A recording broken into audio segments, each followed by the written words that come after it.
ఏ విధంగా మనము నూతన సంవత్సరానికి సిద్ధపడాలి, ఎటువంటి ప్రార్థనతో మనం సిద్ధపడితే మంచిది అనే విషయాన్ని మనందరము ఆత్మీయంగా ఆలోచించినట్లయితే దైవవాక్యం స్పష్టంగా తెలియజేస్తుంది. 51వ కీర్తన 10వ వచనంలో, నా అంతరంగములో స్థిరమైన మనస్సుని నూతనంగా పుట్టించుము.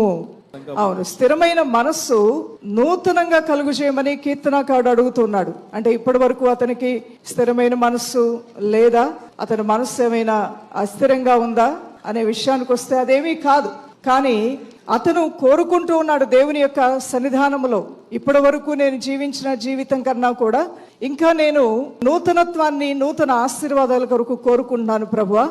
ఈ యొక్క పాత జీవితంతోనే, పాత ఆలోచనలతోనే నేను రాజీ పడకుండా, సంతృప్తి పొందకుండా, ఇప్పటి వరకు నేను సాధించిన దాంతోనే నేను సంతృప్తి చెందకుండా, నేను ఏ రీతిగా ఆత్మీయతలు ఎదిగానో అంతటితోనే ఇక ముగింపు పలకకుండా, రాబోచున్న కాలములో నేను ఇంకనూ నీ యొక్క వాక్యములోను, విశ్వాసములోను, ప్రార్థనలోను, భక్తిలోను, పరిశుద్ధతలోను, దేవుని కొరకు ప్రత్యేకించబడే జీవితంలోను నన్ను నేను నూతనంగా స్థిరపరచుకోవాలని ఆశిస్తున్నాను అంటున్నాడు.